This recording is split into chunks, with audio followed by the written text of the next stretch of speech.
හොඳයි. අයබෝනවා හැමදෙනාටම. දැන් අපි නම් එදා කූලෝම් නියමයේ සාකච්ඡා කරා. හොඳයි මම පොඩි සමරි එක කරන්නම් එදා කරපු ටිකේ. දැන් පුතේ අපි කූලෝම් නියමය කියලා කතා කරා. මෙහෙම ලක්ෂීය ආරෝපණ දෙකක් එකිනෙක ඉතා විශාල පරතරයකින් ඈතින් තියෙනවා නම් මේ ආරෝපණ දෙක මත ඇතිවෙන ආකර්ෂණ හෝ විකර්ෂණ බලය ආකර්ෂණයක් වෙන්න පුළුවන් විකර්ෂණයක් වෙන්න පුළුවන්. ආකර්ෂණ හෝ විකර්ෂණ බලය F සමානයි 1/4 එප්සයිලන් Q1 Q2 බෙදීම R වර්ගය කියලා සමීකරණයක තමයි අපි එදා මේක අධ්‍යයනය කළේ. මේක Q1 මේක Q2. හොඳට මතක තියාගන්න නිකන් මේ පාඩම පුතේ මේකේ ස්වභාවය මම කියන්නම්. මේ පාඩම කියන්නේ නිකන් ෆිසික්ස් පේපර් එක ලස්සන කරන පාඩමක්. තේරෙනවද? ලස්සන කරනවා කියලා කියන්නේ ඒක මේ ශාස්ත්‍රීය පැත්තෙන් නෙමෙයි. ඒක ඇහැට බැලුවම ෆිසික්ස් පේපර් එකේ නිකන් ලස්සන රූප නිකන් මෙහෙම නිකන් දඟර දාලා මෙහෙම ඉන්න ප්‍රස්තාර අන්න ඒ වගේ නිකන් නිකන් ලස්සන කරන ඇත්තන පේපර් එක බැලුවම මේ අර භූගෝල විද්‍යාව පේපර් එකක් සහ ෆිසික්ස් පේපර් එකක් ගත්තාම bioscience biology paper එකකුයි physics paper එකයි කම්බයින්ඩ් මැත්ස් පේපර් එකකුයි ෆිසික්ස් පේපර් එකයි නිකන් බැලුවම ෆිසික්ස් එකේ නේ අපිට ලස්සනයි පේපර් එක. තනිකර ඔය ලස්සන කිරීමේ ක්‍රියාවලිය කරන්නේ මේ විශේෂ පාඩමේ. මේකෙන් ජොම්බෝ ටෙස්ට් වලින් එහෙම. ඒ කියන්නේ මේකේ තියෙන MCQ වල ස්වභාවය තමයි මේක ටිකක් තියෙනවා නිකන් පොඩි දෙයක් තියෙනවා අල්ලගන්න. නිකන් අපි හිතනවට වඩා ටිකක් එකපාරට බැලුවල්මට ප්‍රශ්නේ නිකන් බය හිතන જાති ප්‍රශ්නයක්. හැබැයි ප්‍රශ්නේ ඇතුළට ගිහිල්ලා හරියට ප්‍රශ්න දෙකක් සාකච්ඡා කරාම ඒකින්ම අඩේ මෙච්චර දෙයක් මෙච්චර අමාරු වගේ පෙනිච්ච ප්‍රශ්නය ඇතුළේ මාර සරල තර්කයක් නේ තියෙන්නේ කියලා වගේ හැඟීමක් එනවා. හරියට මේ පාඩම ඉගෙන ගන්න හැම දරුවෙක්ම මේ කතන්දරේ කියනවා පුතේ. හැම දරුවෙම මේ කතන්දරේ කියනවා. ඒ කියන්නේ බලලා අම්මට සිරි මොකද්ද මේ වගේ කියලා බලාගෙන ප්‍රශ්න ඇතුළට ගිහිල්ලා ප්‍රශ්න කරන්න පටන් ගත්තා පස්සේ එහෙම දෙයක් මේකේ නෑනේ වගේ කියලා සීන් එකක් අන්තිමට කියනවා. ඒ කියන්නේ ඇත්තටම ෆිසික්ස් වල තියෙන බය ඇති කරලා බය නැති කරන જાති පාඩමක් තමයි මේ ශේෂ්ත්‍ර කියන්නේ. ඒක හරියට ඉගෙන ගන්න ඕනේ. ඉගෙන ගත්තට ඇත්තට ඇති කරන බය එහෙමම තියෙනවා. හරි? ඒක නිසා හොඳට තේරුම් ගන්න මේ පාඩම මුල සිට අග දක්වා බොහොම සාවධානව අහගෙන යන්න කරගෙන යන්න මේ කියන වෙන ටික පිළිවෙලින් කරන්න. උතර ඔයගලන්ට පහසුයි. ඔයගොල්ලෝ පළවෙනි පේපර් සෙට් එක කරලා ඉවරයි කියලා මම හිතනවා. ඒකට හෙට ඉඳන් ඔයගොල්ලෝ සවියට ගිහිල්ලා කලුතරින් ළමයි S1 එකට ගිහිල්ලා ඒ අදාළ පේපර් ඉල්ල ගන්න. ලීසන් එකට ගිහිල්ලා පේපර් එක ඉල්ලගෙන මට කියන්න කලුතර යන ළමයි ඉන්නවා නම් පේපර් එක ඉල්ලගෙන ඒ අඩුපාඩු ටික හදාගන්න. හරි? හොඳයි. පේපර් සෙට් එක පේපර් කටලේ ඉල්ල ගන්න. හොඳයි පුතේ අපි දාගි ඊයේ සාකච්ඡා කරේ මෙන්න මේ කොටස් ටික කලින් පද්දී මේ ටික සාකච්ඡා කරා මේක සම්බන්ධව ගණන් කීපයක් හැදුවා. දැන් මේකේ ගණන් සෙට් එකත් එක්ක එකට අමුණවලා මම ඔයගලන්ට දෙන්නම්. ඒතර PDF එකක් ගවන්න ලේසියෙන් හදාගෙන යන්න පුළුවන්.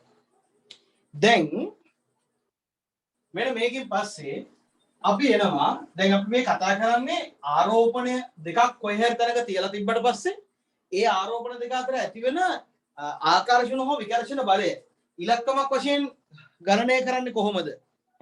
ගානකින් හදලා පෙන්නන්නේ කොහොමද කියන එක තමයි මේ කතා කරන්නේ. දැන් ඇත්තටම මෙහිම බල පවතින්නේ කොහොමද? ශේෂ්ත්‍රයක ව්‍යාප්තිය තියෙන්නේ කොහොමද? මොකක්ද ශේෂ්ත්‍රයක් කියලා කියන්නේ? මෙන්න මේ වගේ පොඩි කාරණා කීපයක් තියෙනවා දැන් කතා කරන්නේ. ඒක තමයි දැන් යන්නේ. right? හොඳයි. මාතෘකාව ලියන්න. විද්‍යුත් ශ්‍රාව රේඛා. विद्युत श्राव रेखा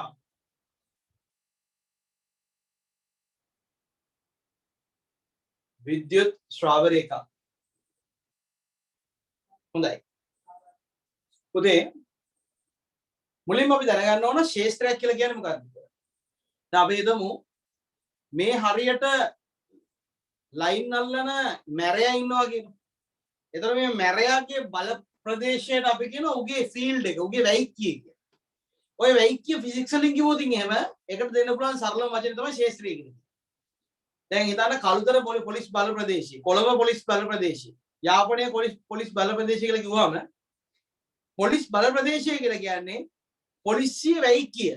පොලිසිය කියලා කියන්නේ ලයිසන් තියෙන මැරයෝනේ. ලයිසන් එහෙම කියන්නේ පොලිසිය කියන්නේ SP කෙනෙක් කියලා අපි ලයිසන්ස් තියෙනවා අපිත් එක සෙල්ලම් ගන්න එපා.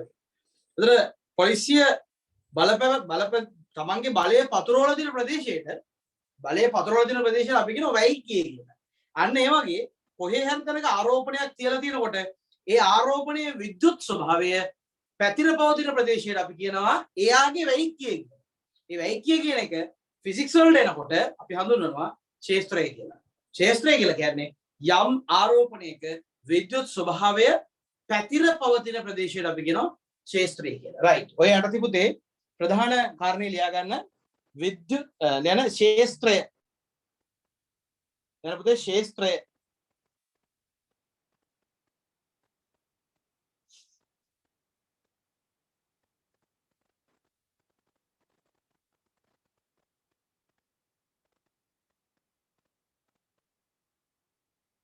ක්ෂේත්‍රය. හොඳයි. ක්ෂේත්‍රය. ලියන්න පුතේ විද්‍යුත් ආරෝපණයක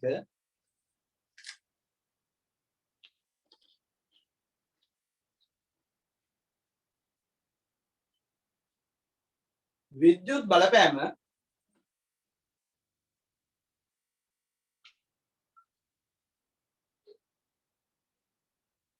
පැතිර පවතින ප්‍රදේශය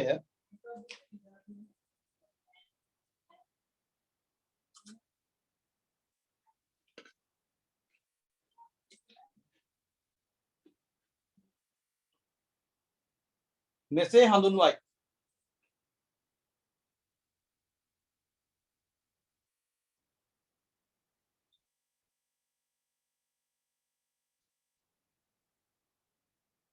මෙසේ හඳුන්වයි.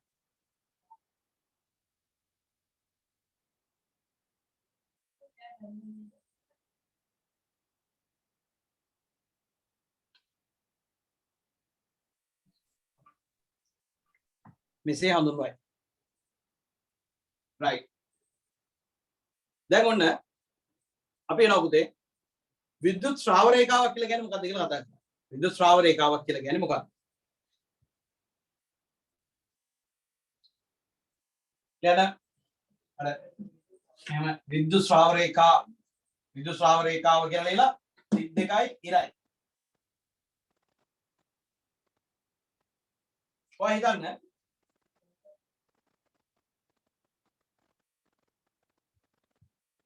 පන්සල පාරේ කවිඳු ඉන්න. ඔය අපහාස කරපු එක. පන්සල පාරේ කවිඳු ඉන්න. හරිද? ඒක මෙහෙම තියලා තියෙනවා. දැන් මෙහෙම ගණනලා කවුරු හරි මම තිබ්බම මෙයා විසින් මෙයා මත බලපාන බලපෑම් බලපවත්වන විද්‍යුත් ස්වභාවය අධ්‍යයනය කරන්න අපි හදාගත්තු ආකෘතියක් තමයි මේ විද්‍යුත් ශ්‍රාව රේඛා කියලා කියන්නේ. නැත්තම් ඇත්තටම මෙහෙම මේ අඳින જાතිය ඉරි නෑ. හොඳේ. මෙහෙම මේ අවකාශයේ ඉරි නෑ පුතේ. මේක අධ්‍යයනය මේකේ ක්ෂේත්‍රයක ස්වභාවය අධ්‍යයනය කරන්න අපි විසින් හදාගත්තු මේ ආකෘතියක්. මෙන්න මෙහෙම යම් ආරෝපණයක් ප්‍රහතරක තියලා තියෙනවා නම් මේ තියලා තියෙන ආරෝපණය ගාව නිදහස් කරනවා ඉතා කුඩා සැහැල්ලු කූලෝම් ධන එකක්. ඉතා කුඩා සැහැල්ලු කූලෝම් ධන එකක්. එතකොට මේ කූලෝම් ධන එකක් තිබ්බට පස්සේ පුතේ මේ කූලෝම් ධන එකේ ගමන් පතේට අපි කියනවා විද්‍යුත් ශ්‍රාව රේඛාවක් කියලා. මොකද ක්ෂේත්‍රයක නිදහස් කරන ලද කූලෝම් ධන එකක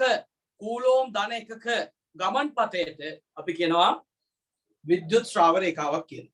ඒතර විද්‍යුත් ශ්‍රාව රේඛාවක අර්ථ දැක්වීම කවුරු හරි අහුවොත් එහෙම සරල අර්ථ දැක්වීමක් තියෙන්නේ. මොකද ක්ෂේත්‍රයක නිදහස් කරන ලද කූලෝම් ධන එකක ගමන් පතය විද්‍යුත් ශ්‍රාව රේඛාවක් ලෙස අර්ථ දැක්වේ. මෙහෙම කූලෝම් ආරෝපණයක් තියපු ගමන් කීයක් හරි ලොකු ආරෝපණයක් තියපු ගමන් එයාගේ ක්ෂේත්‍රය බලපෑම මේ හැමතරකම පැතිර පවතිනවා. එයාව අධ්‍යයනය කරන්න තමයි මේක අපි කොට දාන්නේ. ලියන්න. අර විද්‍යුත් ශ්‍රාව රේඛාව කියලා ලියලා 32යි ඉරයි යවුවනේ. ලියන්න. ක්ෂේත්‍රයක නිදහස් කරන ලද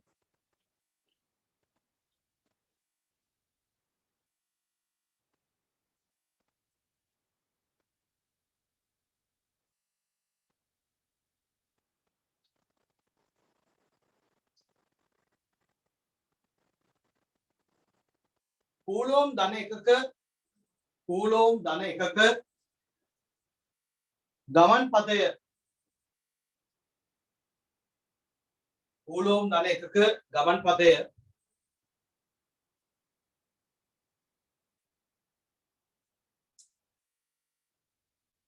විද්‍යුත් ශ්‍රාව රේඛාවක් ලෙස හඳුන්වනු ලැබේ.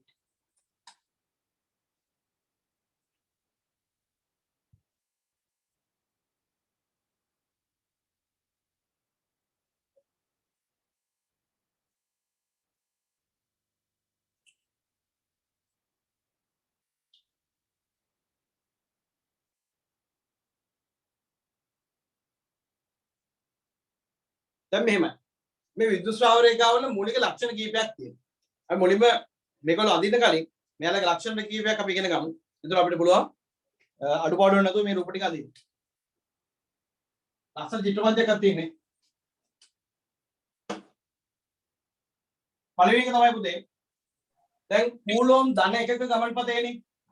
මෙහෙම ධනාරෝපණයක් තියලා තියෙනවා නම් මේ ධනාරෝපණයේ ගාව තවත් කූලෝම් ධන එකක් තියලා අතෑරියොත් එහෙම අපි සරලව දාන්න කාරණයක් තමයි මේක විකර්ෂණය වෙලා යනවා.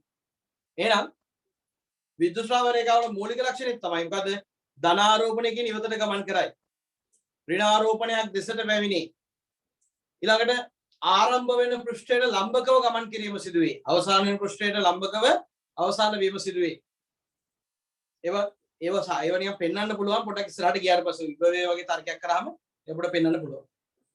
එකිනෙක ඡේදනය නොවේ. ඊළඟට ලක්ෂණ කීපයක් තමයි එකින් එක කියන්නම්. දැන් මුලින්ම ලක්ෂණ ටික ලියාගන්න. ලියන්න විද්‍යුත් ශ්‍රාව රේඛාවක ලක්ෂණ විද්‍යුත් ශ්‍රාව රේඛාවක ලක්ෂණ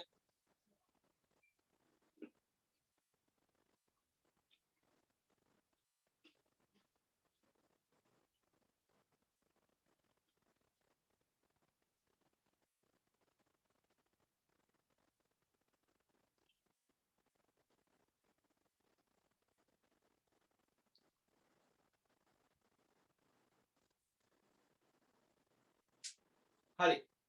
යන ධන ආරෝපණයකින් ඉවතට ගමන් කරයි.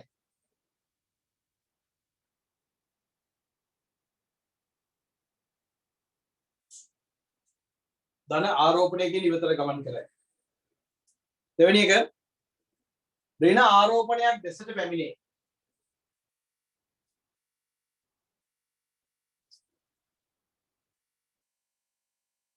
ඍණ ආරෝපණයක් දෙසට පැමිණේ. ඊළඟ එක එකිනෙක ඡේදනය නොවේ. එකිනෙක ඡේදනය නොවේ.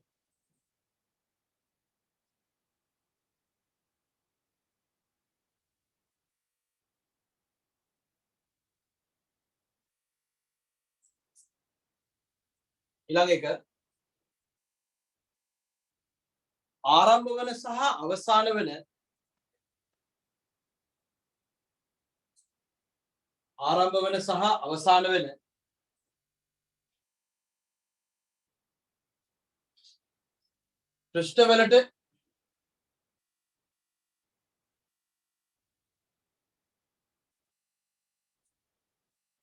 වන සහ අවසාන වන පෘෂ්ඨවලට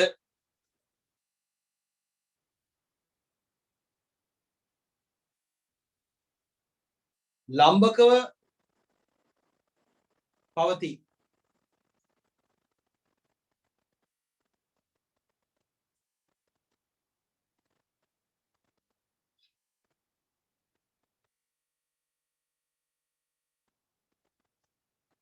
ඊළඟට මේක තාම තේරෙන්නේ නැහැ.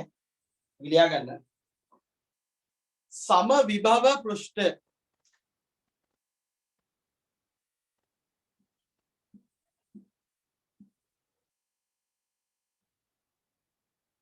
විභව පෘෂ්ඨ වලට ලම්බකව ගමන් කරයි.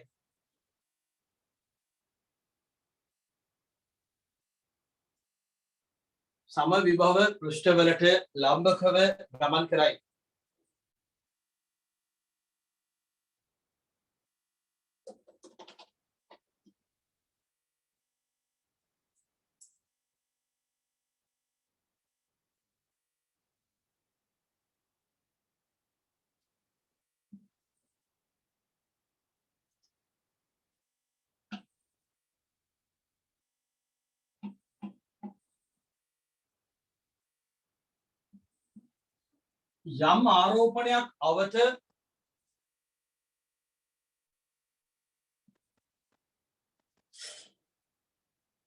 යම් ආරෝපණයක් අවත පවතින ශ්‍රාව රේඛා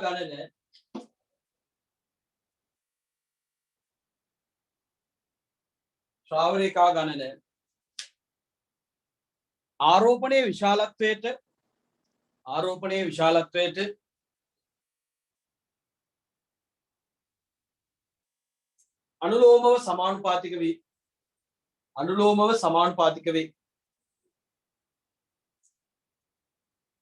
අනුලෝමව සමානුපාතික වේ.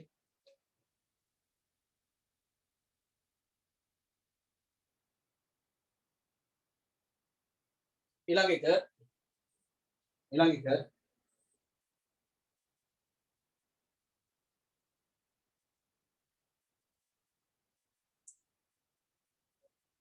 ශ්‍රාව රේඛාවක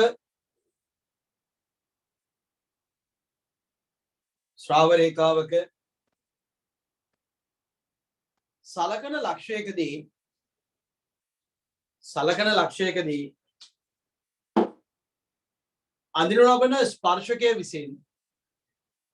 අඳිනු ලබන ස්පර්ශකය විසින්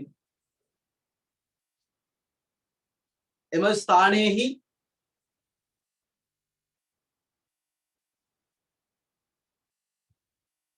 ක්ෂේත්‍ර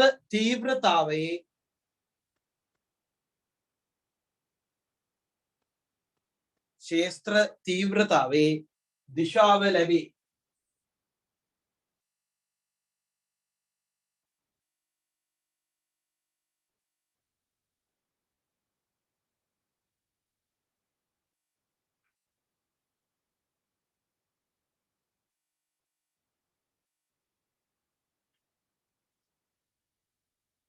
දිශාව ලැබේ. හරිනේ පුතේ?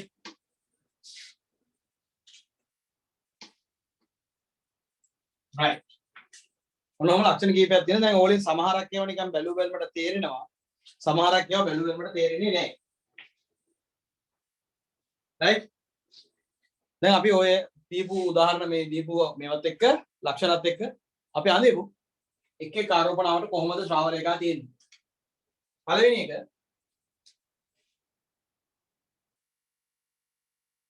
තනි ධනාරෝපණයක්. තනි ඍණාරෝපණයක්. කොහොමද පුතේ තියෙන්නේ? මුන් දෙන්නගේ සම්බන්ධයක් නැහැ හොඳේ. මුන් දෙන්නගේ සම්බන්ධයක් නැහැ. පුතේ මෙතනින් කූලොම් ධන එකක් නිදහස් කරා නම්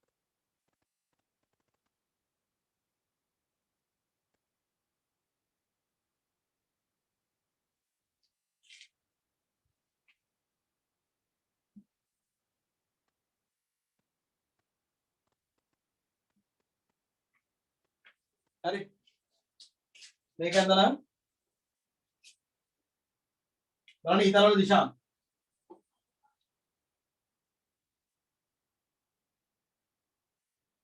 අර සතහනමයි ඊතරවල පැත්ත මාරුනේ විතරයි වෙන්නේ.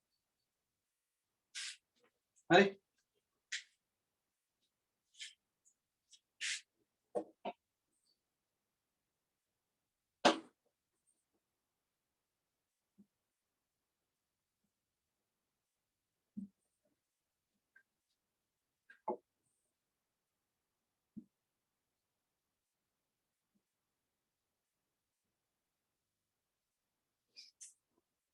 Agak loading ada.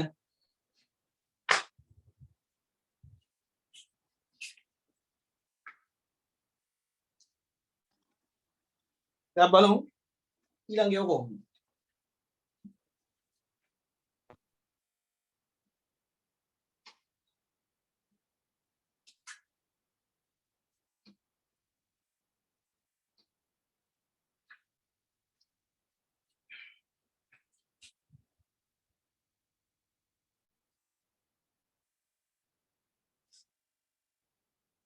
සමාන ධන ඍණ ආරෝපණ දෙකක් එක ළඟ. දැන් මොකෝ වෙන්නේ? මෙහි යන එක කෙලින් මෙහෙට යනවා.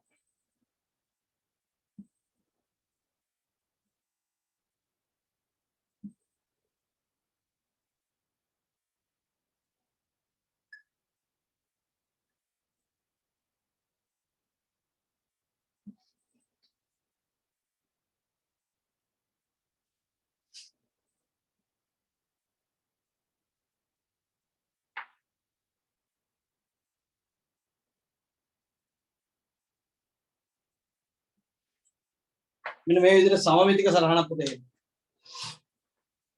දැන් මේක අඳින්නේ කොහොමද කියලා ප්‍රශ්නයක් ආවොත් ඉතින් එහෙම බලන්න. මෙන්න මේ වගේ තැනකින් කූලොම් ධන එක නිදාස් කරන්නකෝ. ඒක මෙහෙට ඇදිලා එනවා. ඇදිලා එනකොට මෙයා විසින් මෙයා මෙහෙට තවත් අදිනවා. එතකොට තමයි මාර්ගයේ වක්‍ර වීම සිද්ධ වෙන්නේ. හරි.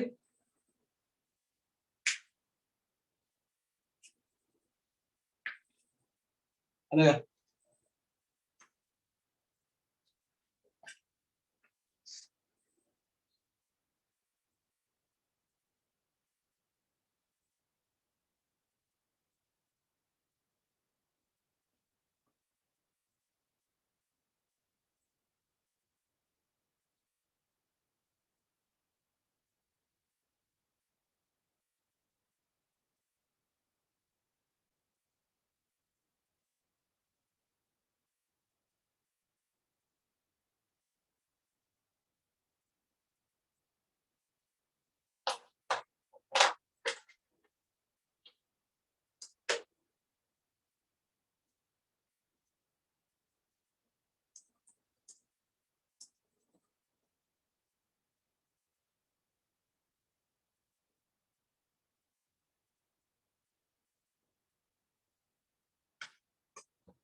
හරි.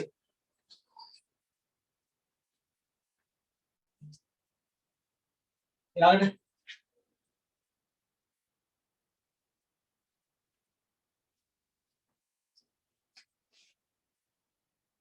සජාතීය සමාන ආරෝපණ එකක් එක ළඟ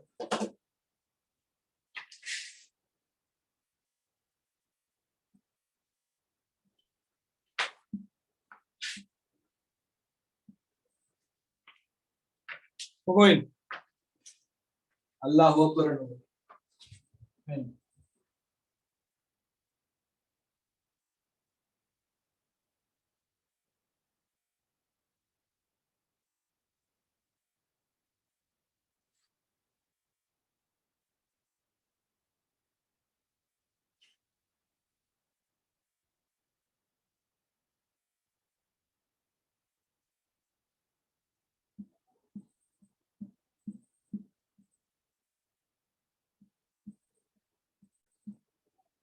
මේකටත් මේකම තමයි ඊතල වල පැත්ත විතරක් මාරු වෙන්නේ. කැපෙන්න බෑ මේවා. මෙහෙම ඇවිල්ලා ඔහොම යනවා අනන්ත දක්වා. කැපෙන්න බෑ කවුරු. සරම්බරංගල දාගන්න සරම්බරංගල. Sir, yes.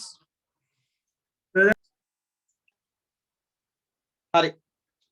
ඊළඟට මොන ලස්සන රූපයක් අඳින්නද?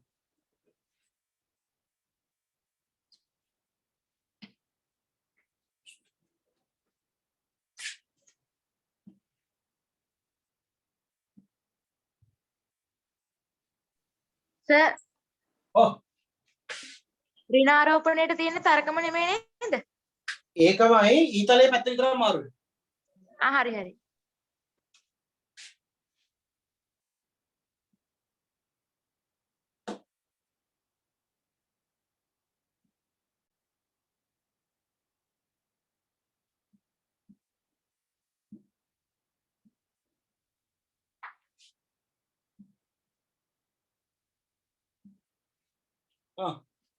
Going.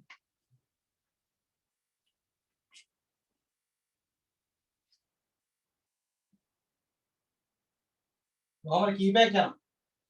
මෙයාගේ ප්‍රබලත්වය වැඩි.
අගලා දෙන්න ළමයි.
ඔව්. රේකියෝ ගිහිල්ලා තමයි. සර් කිව්වේ රේඛීයව යන්න බෑ කියලා සර්. මෙතනින් මෙහෙම නිදහස් කරොත් රේකියෝ යන්න බෑ. මෙහෙම කියොත් රේකියෝ ඇති මේ විජාති ආරෝපණ වල අපි රේකියෝ යන්න ඉස්සෙල්ලා. මම ලක්ෂණ වල දීලා නැහැ රේකියෝ යන්න බෑ කි.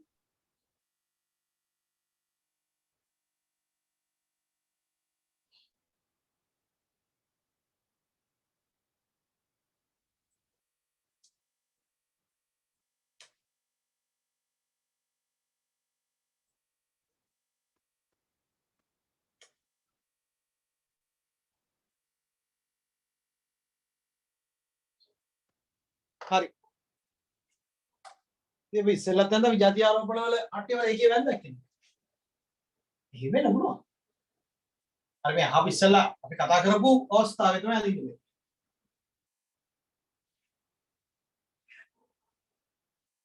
හරි. දැන් ළමයි මේ ශ්‍රාව රේඛා කියලා කියන්නේ ඇත්තටම පවතින කෙනෙක් නෙමෙයි. මේක ඇවිල්ලා මොඩල් එකක්. මේක අපි හදාගන්න ආකෘතියක්. ලියන්න.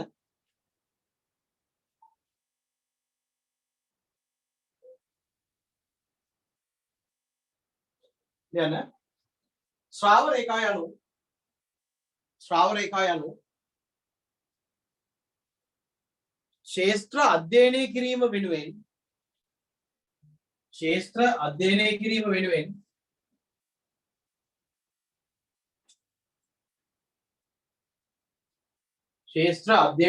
වෙනුවෙන් නිර්මාණය කරගත් ආකෘතියකි.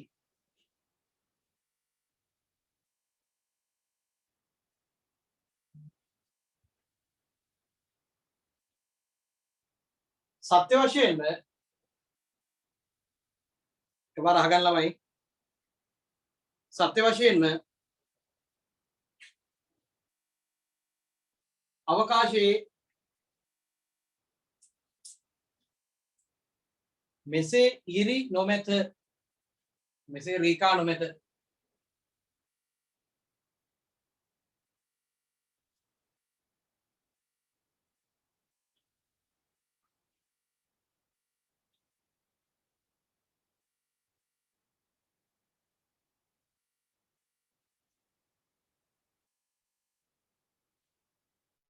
right හොඳයි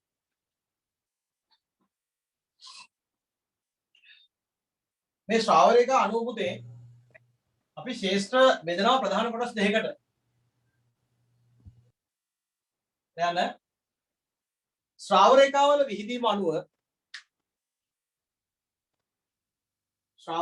විහිදීම අනුව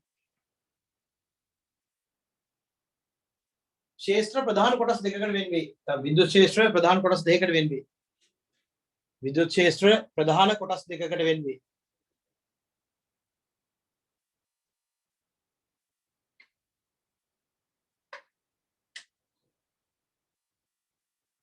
ප්‍රධාන කොටස් දෙකකට වෙන් වේ.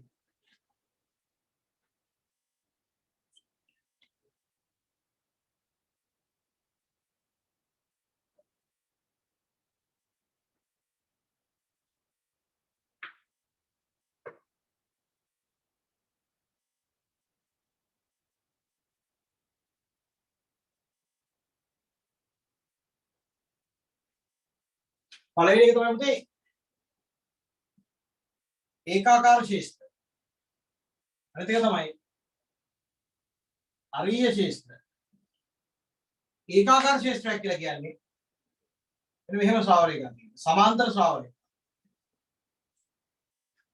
අරීය ශේෂ්ත්‍ර කියලා කියන්නේ මෙන්න මෙහෙම යම් එක් තැනක ඉඳන් විහිදෙනවා වගේ පේනවා. හරි.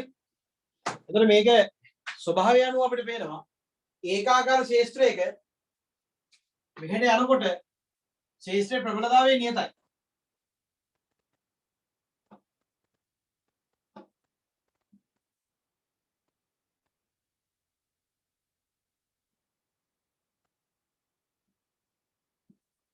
ශේෂ්ත්‍ර ප්‍රබලතාවය නියතයි. මෙහෙට යන්න මොකද වෙන්නේ? ශේෂ්ත්‍රයේ ප්‍රබලතාව අඩුයි. ශ්‍රාවරේක ඈත් වෙනකොට ශේෂ්ත්‍ර ප්‍රබලතාවය එන්නේ ඈත් වෙනවා. ශ්‍රාවරේකා නියත ඒ සමාන්තරව ගමන් කරනවා නම් මේ හැම තැනකම ප්‍රබලතාවය එකම අගයක පවතී. නෝදාගේ හම්රි හරි. දැන් පුතේ මාතෘකාව විද්‍යුත් ශ්‍රාවය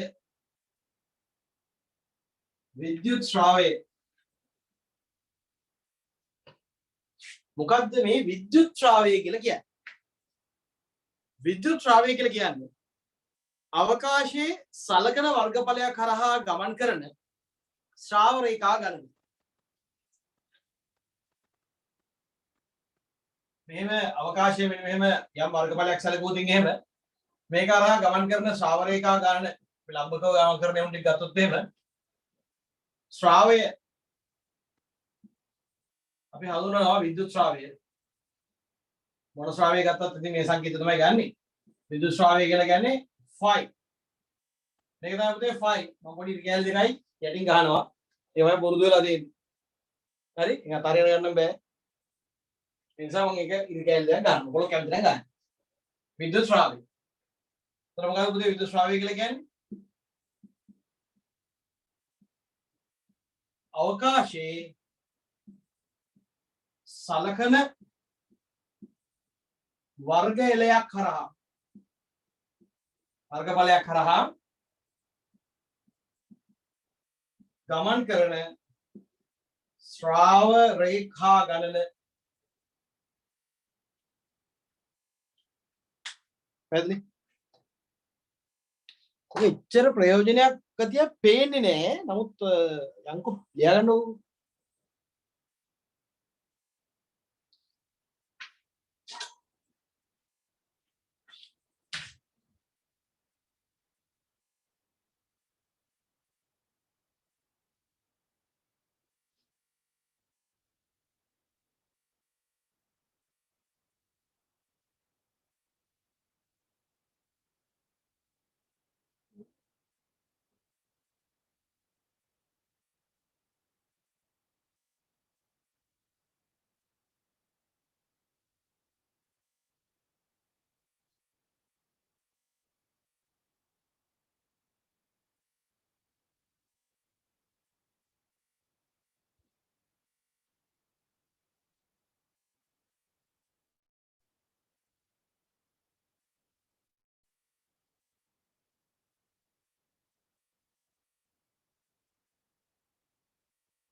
හරි ලියගත්තනේ විදුලි ශ්‍රාවය දැන් පුතේ මේ විදුලි ශ්‍රාවය අපි ශේෂ්ත්‍රයක ප්‍රබලතාවය තීරණය කරන්න ශේෂ්ත්‍රයක විහිදීම තීරණය කරන්න පාවිච්චි කරොත් එහෙම වැඩේ පොඩ්ඩක් වරදිනවා ඒ වරදින හේතුව තමයි මේක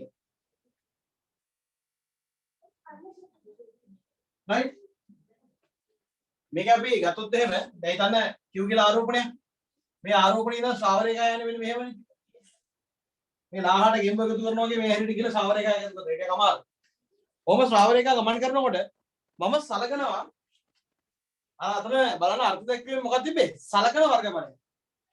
මම මේ හරිය යම් වර්ගඵලයක් සලකනවා. සලකුවට පස්සේ මෙතන ශ්‍රාව රේඛා කීයක් යනවද මේ හරහා දෙකක් වගේ ගණනක් යනවා. මම මේ අදලා තියෙන විදියට. මම මෙතනින් මේ වර්ගඵලය නැතුව ටිකක් ලොකු වර්ගඵලයක් අඳගන්නවා. දැන් මොකද වෙලා තියෙන්නේ? මේ වර්ගඵලය හරහා ශ්‍රාව රේඛා අරගානමයි යන්නේ. දැන් මොකද්ද මෙතනින් වෙන්නේ? අපිට මෙතන ශ්‍රාවය ගත්තත් 5යි මේ ශ්‍රාවය ගත්තත් 5යි. දැන් මේ ශ්‍රාවය භාවිතා කරලා ශේෂ්ත්‍රයක ප්‍රබලතාවය තීරණය කරන්න මේ සැලසුම් කරොත් එහෙම පොඩි කොස්සක් ඉන්නවා පොඩි උදැල්ලක් වැඩෙනවා. මොකද හේතුව? සලකන වර්ගඵලයක් නිසා. ඒ කියන්නේ වර්ගඵලය නිශ්චිත නැති නිසා මෙතන ශ්‍රාවයයි මෙතන ශ්‍රාවයයි සමාන වෙන විදිහට වෙනස් වර්ගඵල දෙකක් අරගෙන කෙනෙක්ට ශ්‍රාවය සමානයි. ඒක නිසා විද්‍යුත් ක්ෂේත්‍රයේ ප්‍රබලතාවය ඒ තැන් දෙකේ සමානයි කියලා කියන්න පුළුවන්. එහෙම කියන්න පුළුවන්. අන්න එතකොට තමයි පුතේ වැඩේ වරදින්නේ. එතකොට තමයි කේස් එක වරදින්නේ. ඒක නිසා මේ ශ්‍රාවයේ ඇතුලේ සලකන වර්ගඵලයක් කියන වචනය තියෙන නිසා ඒ වර්ගඵලය නිශ්චිත නැති නිසා ගන්න කෙනාට කැමති වර්ගඵලයක් ගන්න පුළුවන් නිසා මේ ශ්‍රාවය භාවිතා කරලා ශේෂ්ත්‍රයක ප්‍රබලතාවය අධ්‍යයනය කරන්න ශේෂ්ත්‍රයක විහිදීම අධ්‍යයනය කරන්න උත්සාහ ගත්තොත් ඒක එච්චර හොඳ උත්තරයක් ලැබෙන ක්‍රමයක් නෙමෙයි. ඒක නිසා මේ ශ්‍රාවය කියන කෙනා ශේෂ්ත්‍රයක ප්‍රබලතාවයමයින් සුදුසු නැහැයි කියලා මේ වගේ තැන්වලදී අපිට පේනවා. එයා වෙනකොට තමයි විද්‍යුත් ශ්‍රාව ඝනත්වය කියන සාධකය අපි ඉගෙන ගන්න. right මේ රූපය අඳගන්න ක්ලියර්ද? මේ රූපය අඳගන්න අගන්න. යන්න. විද්‍යුත් ශ්‍රාවය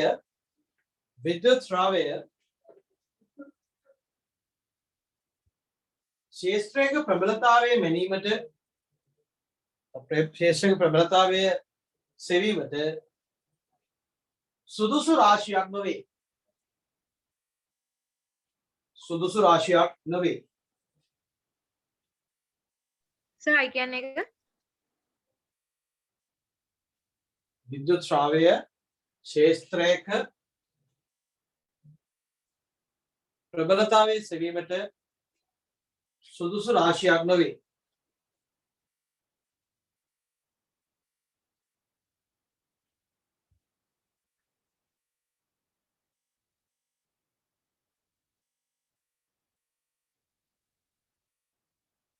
සුදුසු රාශියක් නොවේ.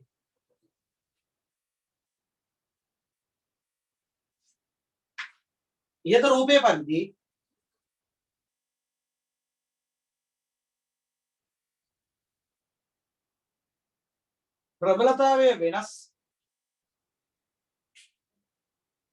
ප්‍රබලතාවය වෙනස් ශේෂ්ත්‍රයක ලක්ෂ දෙකක් ප්‍රබලතාවය වෙනස් ශේෂ්ත්‍රයක ලක්ෂ දෙකක්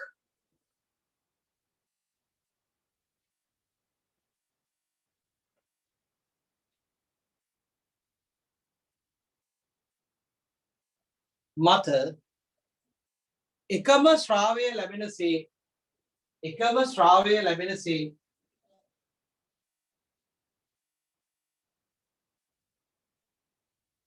අභිමත වර්ගඵල දෙකක්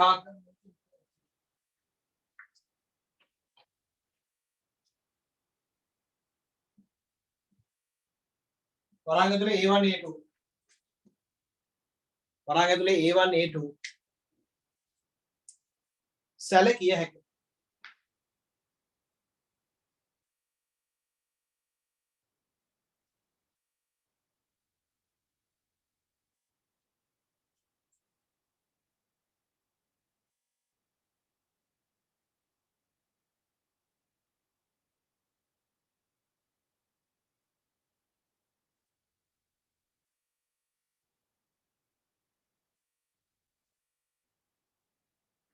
සැලකිය හැක. right රූපසරාණයේ ඔයගොල්ලෝ මේ A1 A2 කියලා දාගන්න.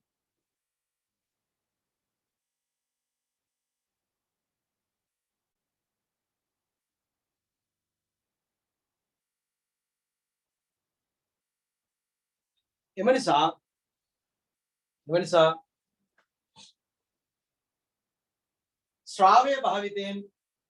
ශ්‍රාවය භාවිතයෙන්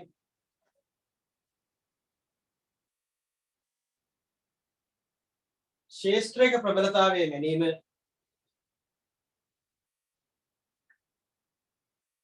සිදු කළ නොහැකියි.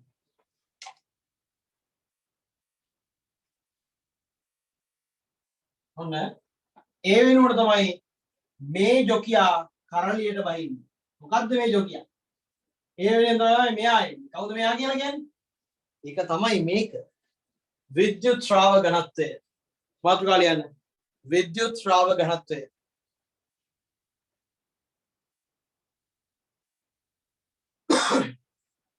ළමයි ඕකට කියන තව නමක් තමයි විද්‍යුත් ක්ෂේත්‍ර තීව්‍රතාව කියන්නේ. ඒකත් ඕකටම කියන නමක් තමයි. හරි? එහෙනම් විද්‍යුත් ශ්‍රාව ඝනත්වය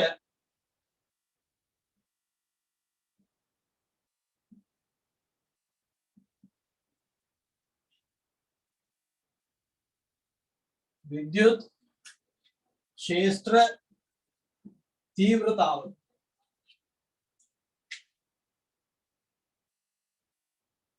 ඔය දෙකම දිනන උකට මේක සංකේතය E හරි ඉතින් මෙහෙමයි විද්‍යුත් ශ්‍රාව ඝනත්වයට වෙනම අර්ථ දැක්වීමක් තියෙනවා විද්‍යුත් ක්ෂේත්‍ර තීව්‍රතාවයට වෙනම අර්ථ දැක්වීමක් තියෙනවා නමුත් මේ දෙකෙන්ම අපි කතා කරන්නේ එකම සාධකයක්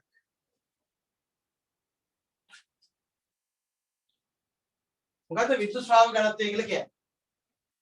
විද්‍යුත් ශ්‍රාව ඝනත්වය කියලා කියන්නේ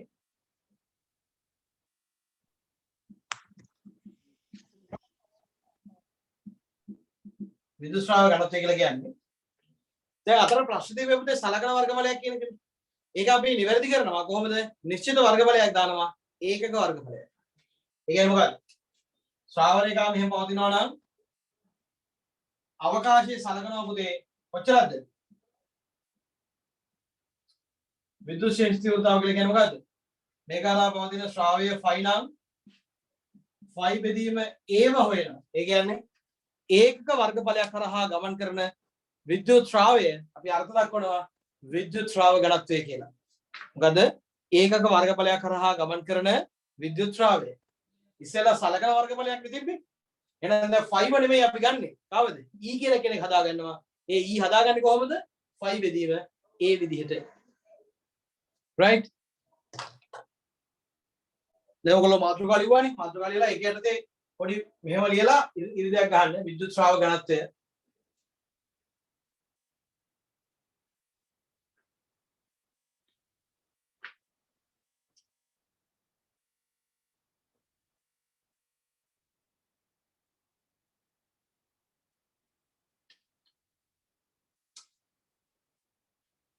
යන අවකාශයේ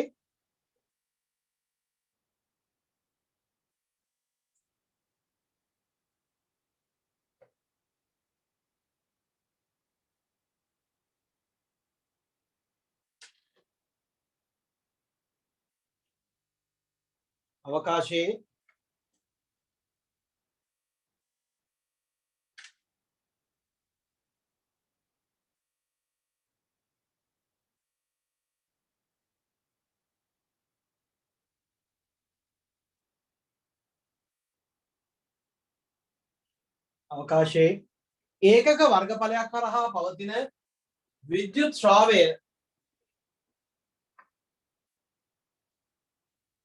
ඒකක වර්ගඵලයක් කරහා පවතින විද්‍යුත් ශ්‍රාවය විද්‍යුත් ශ්‍රාව ඝනත්වයේ ලෙස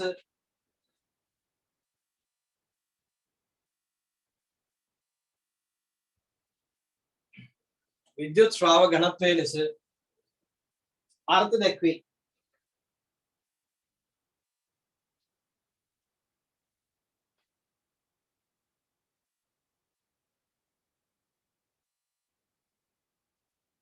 මේ දාගන්න.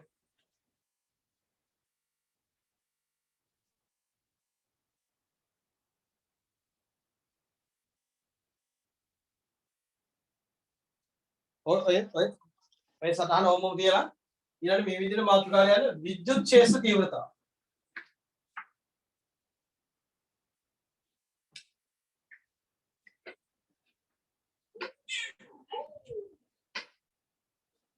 विद्युत क्षेत्र तीव्रता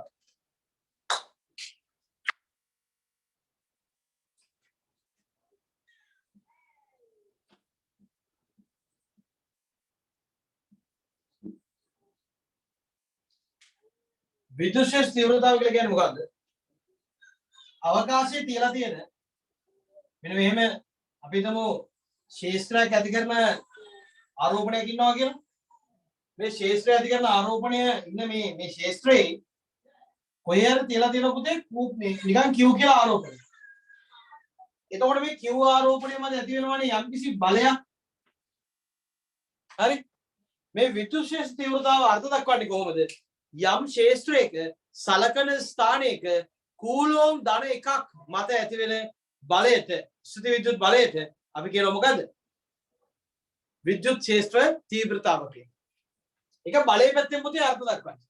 අරය ශ්‍රාව රේඛා පැත්තෙන් මේක බලයේ පැත්තෙන්. අවසානයේ දෙන්නගෙම කතා කරන්නේ එකම කාරණා. right. ලියන්න. ක්ෂේත්‍රයක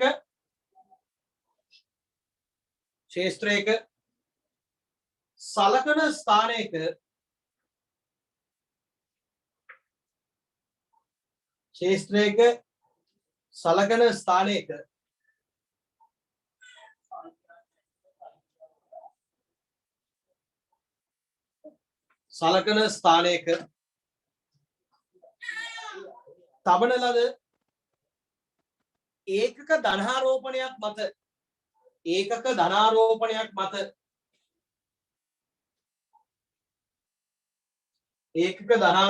මත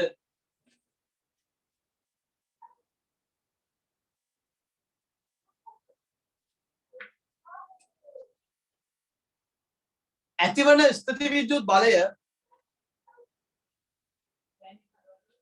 ඒකක ධනාරෝපණයක් මත ඇතිවන ස්ථිති විද්‍යුත් බලය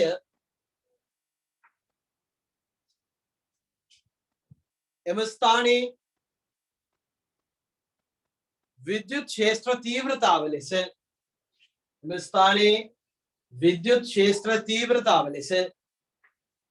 අර්ථ දක්වනු ලැබේ.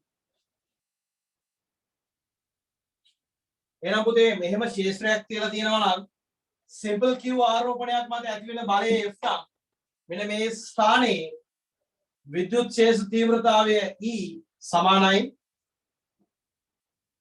F බෙදීම Q. මේක තමයි පුතේ මූලික සමීකරණය. මේකෙන් අපි සමීකරණයක් හදා ගන්නවා F සමානයි EQ කියලා. මේක තමයි අතන මතක තියාගන්න සමීකරණය.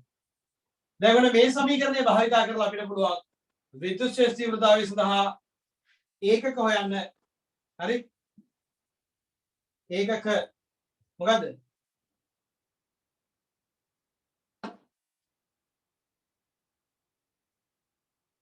කූලෝමීටර් නිව්ටන් NC ඍණ 1. එහෙනම් පුතේ මෙතනින් පැහැදිලි වෙනවා විද්‍යුත් ක්ෂේත්‍ර තීව්‍රතාවයේ ඒකක NC ඍණ 1. මේක තමයි ඒකක.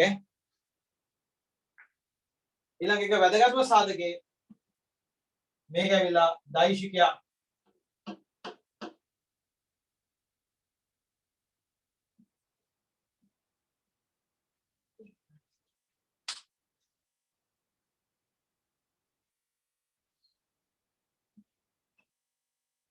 හරි? දෛශිකයක්. ඔය රූප සරණ දාලා පොයින්ට් එක ලියාගන්න.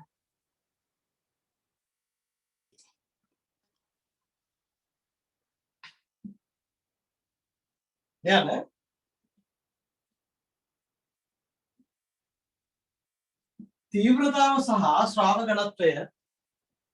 තීව්‍රතාව සහ ශ්‍රාව ඝනත්වය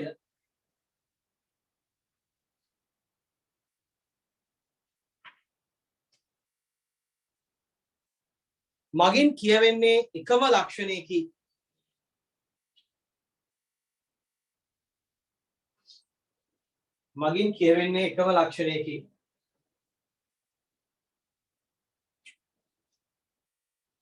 එනම් in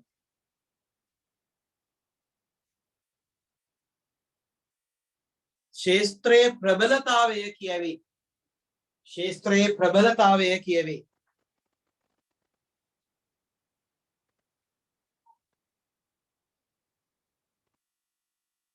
ක්ෂේත්‍රයේ ප්‍රබලතාවය කියවේ. හරිද පුතේ? දෙකම කියන එකම කාර්යය.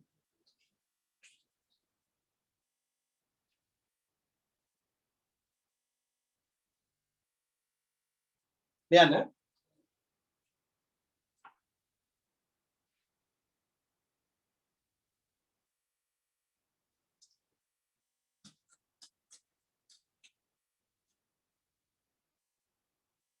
ලක්ෂීය Q මාතෘකාවක් වශයෙන් ලක්ෂීය Q ආරෝපණයක සිට ලක්ෂීය Q ආරෝපණයක සිට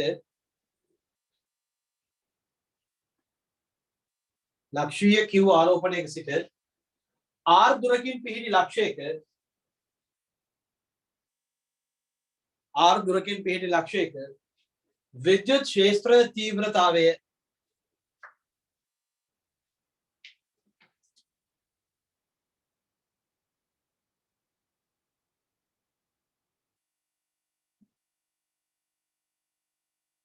මෙන්න මේව ක්ෂේත්‍රයක් තියෙනවා කියලා හිතන්නකෝ. මේව තියෙනකොට මේක ඉතින් මෙන්න මේ වගේ තරක් ගන්න. මෙන්න මේක ඉතින් මෙහෙම R දුරකින් පිහිටි. මෙන්න මේ වගේ ස්ථානයක් ගත්තොත් එහෙම මේ ස්ථානයේ විද්‍යුත් ක්ෂේත්‍ර තීව්‍රතාවය කොහොමද අපි අර්ථ දක්වන්නේ? එහෙනම් පුතේ මෙතන තියෙනවා Q ආරෝපණයක්. මෙතන තියෙනවා කූලොම් ධන එකක්. එහෙනම් මේ කූලොම් ධන එක මත බලයනේ ක්ෂේත්‍ර තීව්‍රතාවය කියලා කියන්නේ. එහෙනම් මම දානවා F සමානයි EQ. F කියන්නේ කීයද? 1/4 එප්සයිලන් Q වාරයක් 1. මෙයාගේ ආරෝපණය Q, මෙයාගේ ආරෝපණය 1. බෙදීම R වර්ගය සමානයි E වාරයක් 1. එහෙනම් පුතේ E කියලා කියන්නේ කවුද? 1/4 එප්සයිලන් Q බෙදීම R වර්ගය. එහෙනම් මෙන්න මේක තමයි Q ආරෝපණයකින් ඉඳන් R දුරකින් පිහිටි ලක්ෂයක විද්‍යුත් ක්ෂේත්‍ර තීව්‍රතාවය ලබා දෙන සමීකරණය. ඔක මතක තබා ගත යුතු කෙනෙක්. හරි. ටස් කාලා දාන්න.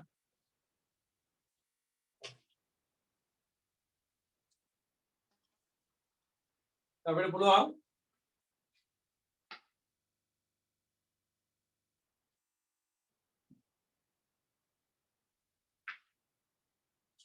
මෙන්න මෙහෙම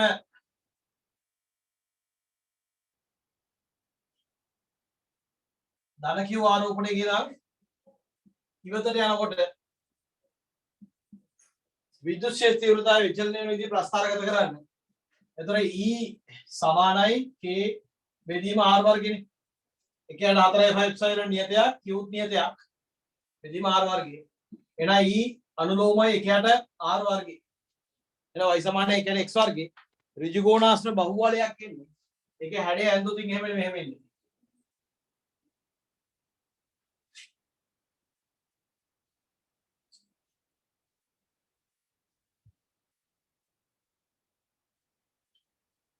කොහොම හැඩයක් එන්නේ.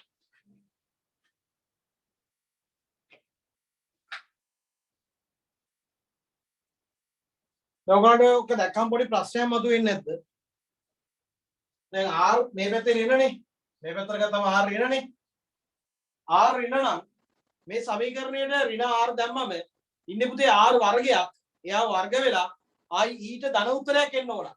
එහෙනම් දැන් මේකට ලැබෙන තියෙන ඊට ඍණ උත්තර මම මේ ඇඳලා තියෙන්නේ. එහෙම වෙන්න බෑ. මොකද මේ සමීකරණයේ හැටියට R ඍණ වෙනකොට ඒකේ R වර්ගයක් ඉන්න නිසා ඒක ධන වෙලා ඊට එන්න ඕන ධන උත්තරයක්ම තමයි. එහෙනම් මෙන්න මේ විදිහට තමයි ප්‍රස්තාරය එන්න ඕන. නමුත් මම ඇන්දේ මේ විදිහට. මේක තමයි පුතේ හරි උත්තරේ. ඒකට හේතුව තමයි මෙන්න මේක. ගණිතමය වශයෙන් එහෙම අදහසක් ඒකට තිබ්බට පුතේ කූලෝම් ධන එකක් මෙතනින් තිබ්බොත් එහෙම එයා මත බලය එන්නේ මේ පැත්තට. ඔයා කූලෝම් ධන එකක් මෙන්න මෙතනින් තියලා බලන්න. එයා මත බලය එන්නේ මේ පැත්තට. ඒක නිසා බලන්න මේ පැත්තට සලකනකොට බලය එන්නේ මේ පැත්තට. ඒ කියන්නේ විද්‍යුත් ක්ෂේත්‍ර තීව්‍රතාවයේ දිශාව තියෙන්නේ මේ පැත්තට. මේ පැත්තට සලකනකොට විද්‍යුත් ක්ෂේත්‍රයේ දිශාව තියෙන්නේ මේ පැත්තට. ඒක නිසා හොඳට තේරුම් ගන්න. ගණිතමය සමීකරණයෙන් අපිට මෙහෙම කතන්දරයක් ඇවිල්ලා දෙපැත්තම ධන වගේ කියලා හිතුණාට මේ භෞතික අර්ථයක් මේ E සඳහා තියෙනවා.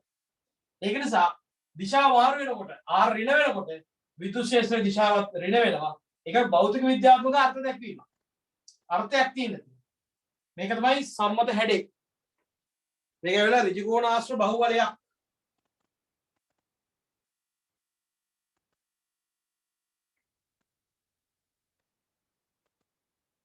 ඉක්මනට දාගන්න.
හරි.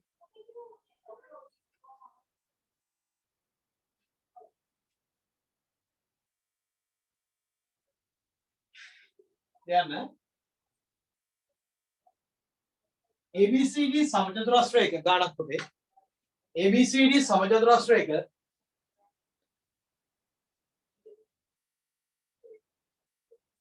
ABCD සමචතුරස්‍රයක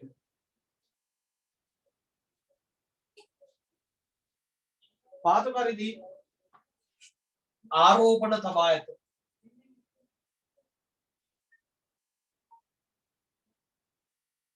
පාදයක දිග මූල 2 මීටර වේ.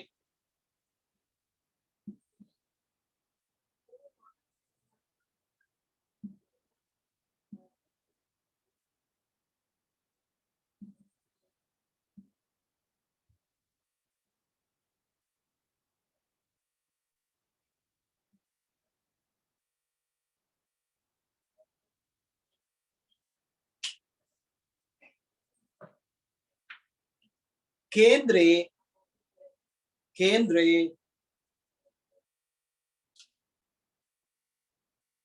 ओ केंद्रे विद्युत क्षेत्र तीव्रतावය සොයන්න. ओ केंद्रे विद्युत क्षेत्र तीव्रताවය සොයන්න. ටගල හොයන්න බෑ.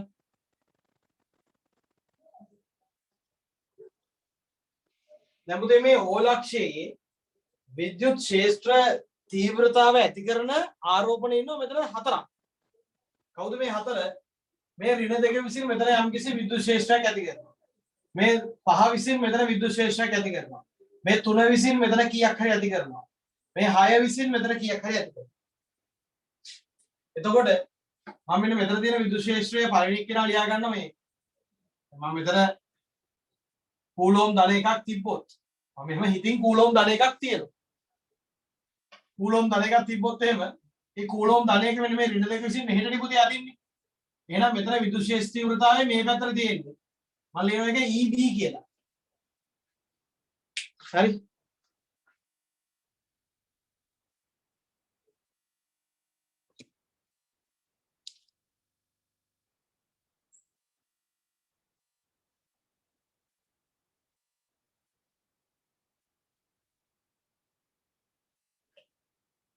ඊළඟට කියන්නේ B විසින් මෙතන ඇති කරන විද්‍යුත් ශේෂ්ත්‍රය. මේ තුනෙන් මේ ධනයක පුතේ මේ පැත්තට මේ තල්ලු කරන්නේ. ඒ නිසා මෙතන තියෙන විද්‍යුත් ශේෂ්ත්‍රය මම ලියනවා EC මේ පහෙන් මෙයාව මෙහෙට තල්ලු කරන්නේ. එහෙනම් මෙතන ඇති කරන විද්‍යුත් ශේෂ්ත්‍රය මම ලියනවා EA. මේ හයෙන් මෙයාව මෙහෙට තල්ලු කරන්නේ. එහෙනම් එතන තියෙන විද්‍යුත් ශේෂ්ත්‍රය මම ඊතලේ දාගන්නවා මේ පැත්තට මොකද EB මාක් කරලා තියෙන නිසා ED. ඔහොම තමයි ඔතන තියෙන විද්‍යුත් ශේෂ්ත්‍ර තීව්‍රතාව ටික තියෙන්නේ. එහෙනම් මුලින්ම ওই රූපය ওই විදිහට මාක් කරගන්නකො.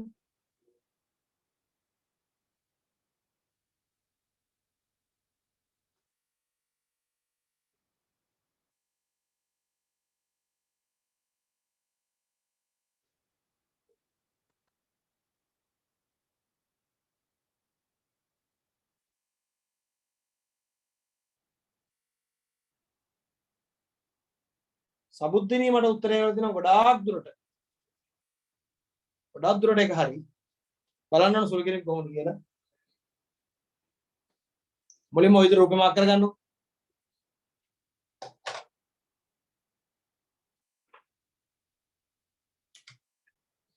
එතකොට මේකේ පාදයක් මූල දෙකයි.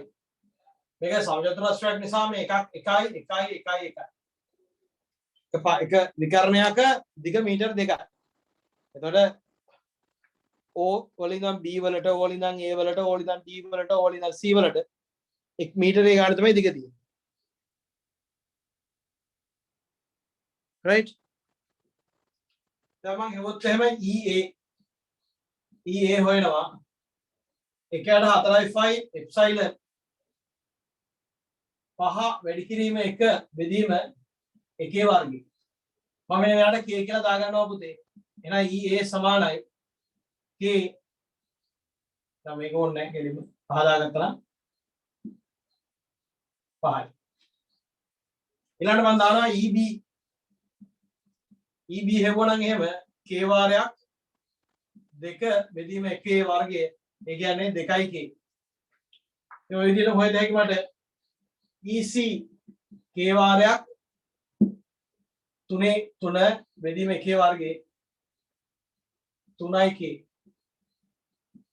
ED K වාරයක් 6 බෙදීම 1 වර්ගය 6K. එහෙනම් ඔන්න අපි EA EB EC ED හොයලා ඉවරයි.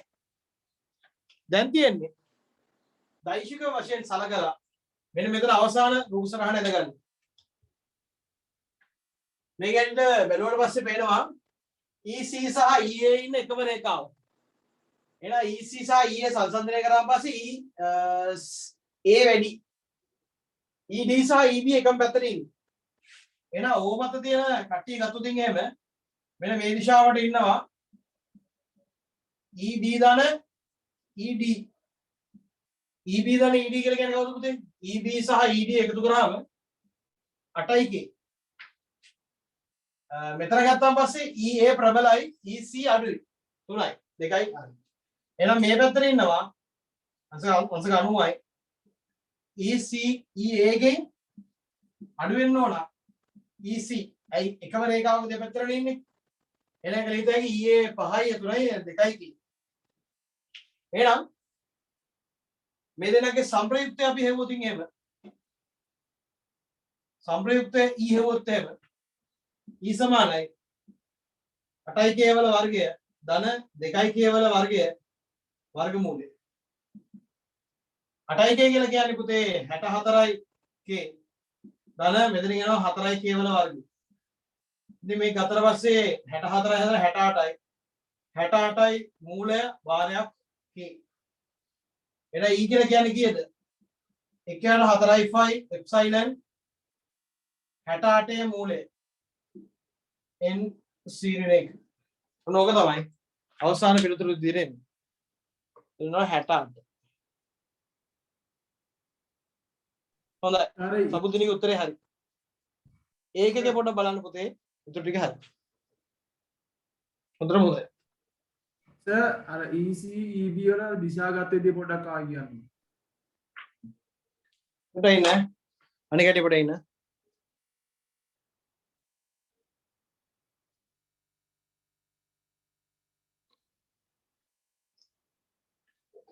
දැන් පුතේ මෙතනින් කූලෝම් ධන එකක් තිබ්බම මේ ඍණ දෙක විසින් මේ ධන එක මෙහෙටනේ අදින්නේ. මෙතනින් කූලෝම් ධන එකක් තිබ්බොතින් එහෙම මේ ඉන්න ඍණ දෙක විසින් එයාව මෙහෙට අදින්න. එහෙනම් එතන විද්‍යුත් ක්ෂේත්‍ර තීව්‍රතාවය තියෙන EB මේ පැත්තට D විසින් නැති කරන්නේ. මේ D විසින් මේ ධන එක ඉවතරනේ තල්ලු කරන්නේ. ඒ ඉවතර තල්ලු කරනකොට ඒකේ දිශාව බලන්න මේ ඊතරේ දාලා තියෙන මෙහෙට. මෙතන තියෙන කූලෝම් ධන එක මෙතන තියෙන C වල තියෙන 3 කූලෝම් විසින් මොකද කරන්නේ මෙහෙට තල්ලු කරන්නේ. ඇයි මේ ධනයි ධන විකර්ෂණය වෙනවනේ. 3 කූලෝම් ධන එක මෙහෙට තල්ලු කරනවා. එතන EC ඒක වෙලා මේ පැත්ත. A විසින් මෙහෙට තල්ලු කරන්නේ. ඔය ධනයි ධනයිනේ. එහෙනම් EA මෙහෙට. හරිද නේද?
හරිද? අග්ගා දාගන්න. උදාසීන ලක්ෂ්‍ය. උදාසීන ලක්ෂ්‍ය.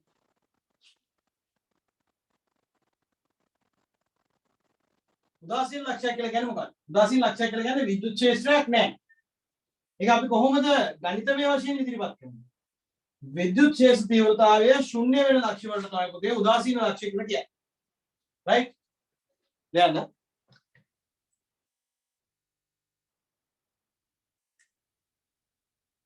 උදාසීන ලක්ෂ්‍ය විද්‍යුත් ක්ෂේත්‍ර තීව්‍රතාවය ලියන විද්‍යුත් ක්ෂේත්‍රයක් නොපවතින ලක්ෂ්‍ය මෙසේ හඳුන්වයි. විද්‍යුත් ක්ෂේත්‍රයක් නොපවතින ලක්ෂ්‍ය මෙසේ හඳුන්වයි.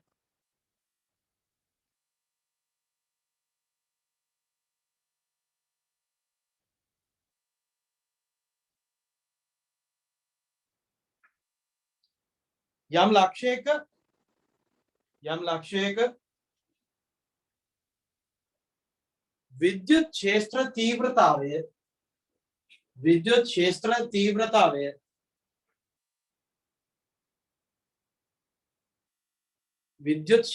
තීව්‍රතාවය ශුන්‍ය වන්නේ නම්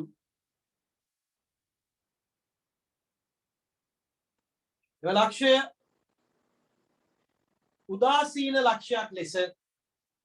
උදාසීන ලක්ෂයක් ලෙස හඳුනාගත හැක. උදාසීන ලක්ෂයක් ලෙස හඳුනාගත හැක.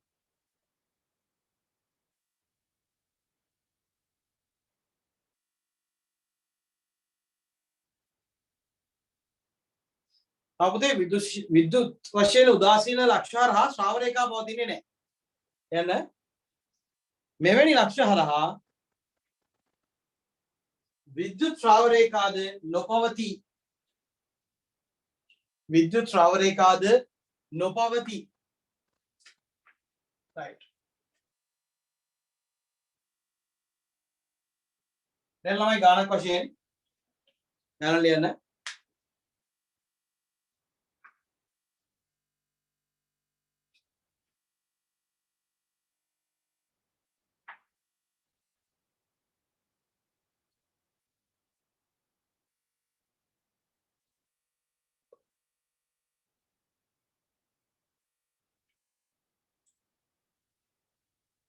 සරල රේඛාවක්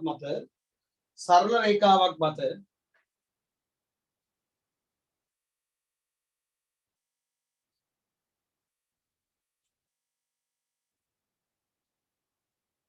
කූලෝම් 10ක සහ කූලෝම් 10ක සහ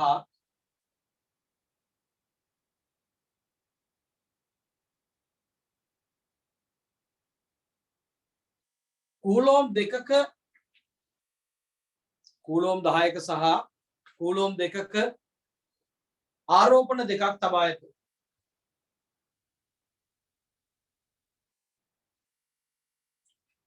එම පරිසරයේ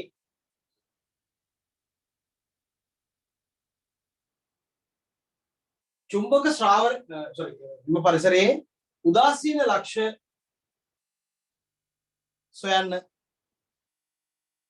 එම පරිසරයේ උදාසීන ලක්ෂ්‍ය සොයන්න. right මේ විරක් ගමු. මේ විරක් ගත්තම මෙයාම තියෙනවා කූලෝම් 10ක්.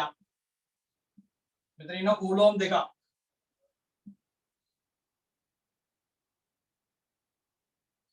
මේ රූපේ හැටියට මේ අතර පරතරය 8 මීටර.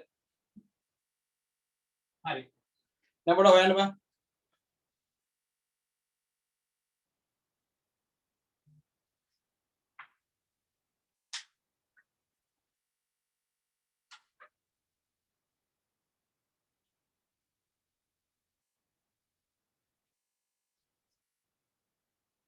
try එක දෙන්න බලන්න. right දැන් ඔන්න මේක අපි කල්පනා කරලා බලමු කොහෙද විද්‍යුත් උදාසීන ලක්ෂයක් තියෙන්න පුළුවන්. මෙන්න මේ වගේ තරක් හිතන්නකෝ. මේ කූලෝම් මෙන්න මෙතනින් කූලෝම් ධන එකක් තියන්න. කූලෝම් 10 විසින් මෙයාව තල්ලු කරනවා මේ පැත්තට. කූලෝම් 2 විසින් මෙයාව තල්ලු කරනවා මේ පැත්තට. මුන් දෙන්න එකතු වෙලා මෙහෙට පවතිනවා මිසක් කවදාකවත් මෙතන බිඳුවක් වෙන්න බෑනේ පුතේ. මේ පැත්තෙන් තියන්න කූලෝම් ධන එකක්. මේ කූලෝම් 2කින් තල්ලු කරනවා මේ පැත්තට. මේ කූලෝම් 10න් උත් යාව මේ පැත්තට තල්ලු කරනවා. එහෙනම් කවදාකවත් මේ ලක්ෂ දෙක මේ ආරෝපණ දෙකෙන් එළියේ විද්‍යුත් වශයෙන් උදාසීන ලක්ෂයක් තියෙන බෑ. මෙන්න මේ වගේ මැද ලක්ෂයක් ගන්න. මේ වගේ මැද එකක් ගත්තොත් එහෙම මේ 10න් මෙයාව තල්ලු කරන්නේ මේ පැත්තට. මේ දෙකෙන් මෙයාව තල්ලු කරන්නේ මේ පැත්තට. එහෙනම් මේ අතරමැද කොහේ හෝ තැනක මෙයාට මෙයා කැපිලා ගිහිල්ලා බිඳුවක් වෙන තැනක් තියෙන්න පුළුවන්. එහෙනම් මෙන්න මේ වගේ රේඛාවක ඒ වගේ කෙනෙක් ඉන්න පුළුවන්. කීපයක් තියෙන්න පුළුවන්.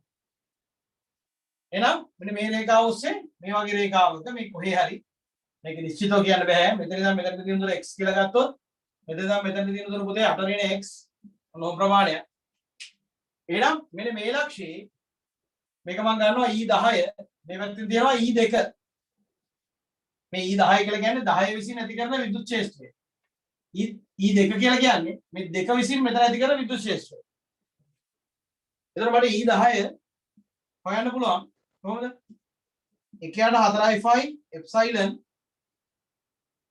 10 බෙදීම මෙතන ඉඳන් මෙතන තියෙන දුර x නම් x වල වර්ගය.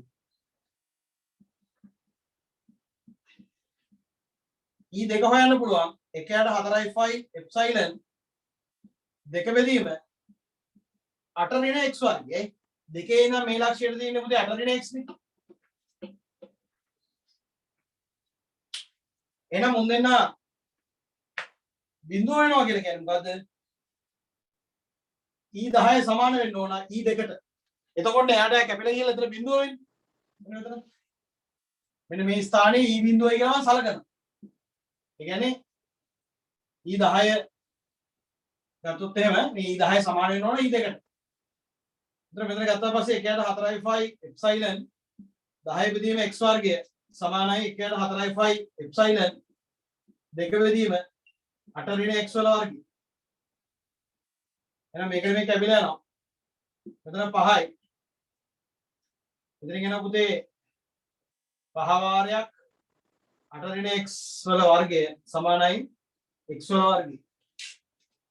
මෙතන කියනවා 5 වාරයක් 64 ඍණ 16x ධන x වල වර්ගය සමානයි x වල වර්ගය. මෙතන කියනවා 5 වරක් 4 20.2ක් විතරයි. 5 වරක් 3යි 5 වරක් 30යි 30යි 2යි 32යි. ඍණ 80x ධන 5x සමාන x වල වර්ගය. දැන් වර්ග සමීකරණය කයිලා තියෙන්නේ.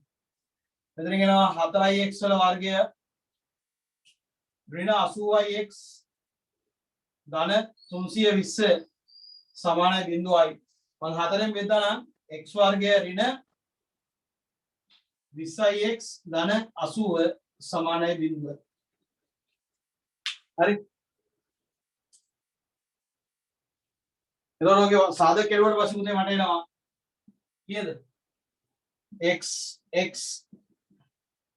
80 කියලා කියන්නේ කැඩෙන්නේ නැහැනේ. කැඩෙන්නේ. සමීකරණ දාලා ෂේප් එකේ සුළු කරලා ගන්න.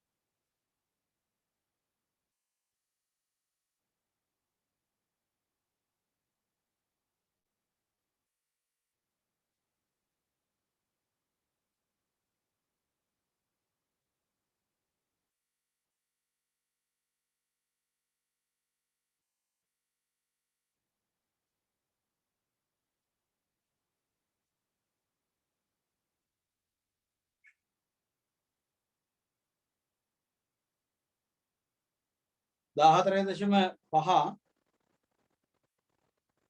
5.5 එන එක්ස්ට්‍රා උදේ උත්තර දෙක 14.5 හෝ x සමානයි 5.5 උදේ 14.5 වෙන විදියක් නැහැ 5.5 තමයි වෙන්න පුළුවන් මොකද 14.5 කියලා කියන්නේ මෙහින් එළියෙන් පීඩ ලක්ෂයක් ඒ එළියෙන් පීඩ ලක්ෂයක විදුලි ක්ෂේත්‍රය බිඳුවක් වෙන්න බෑ කියන එක අපිට පැහැදිලියි නිසා 5.5 තමයි මේ රේඛාව මත අපිට ගන්න පුළුවන් ලක්ෂයකට තියෙන්නේ. මොකද මුළු දුර 8යි.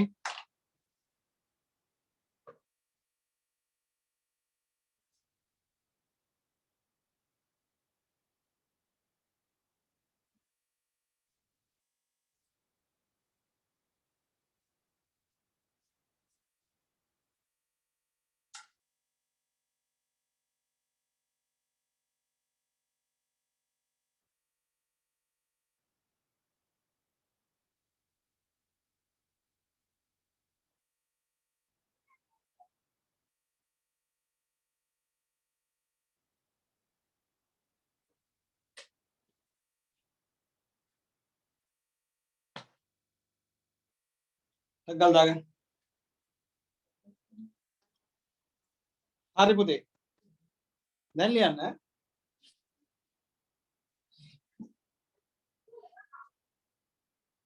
කූලොම් 5ක් සහ කූලොම් 5ක් සහ කූලොම් 8ක ඍණ 8යි කූලොම් 5ක සහ කූලොම් ඍණ 8ක ආරෝපණ දෙකක්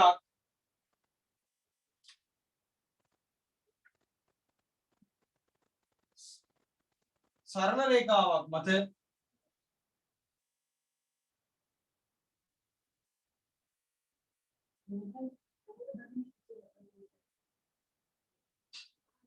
නැත්නම් ඒක 5ක මම ඔක ලිව්වේ 5ක ඍණ 8ක කියලා නේද? ඒක හදාගන්න 2ක ඍණ 8ක කියලා. 5 2 කරගන්නකො.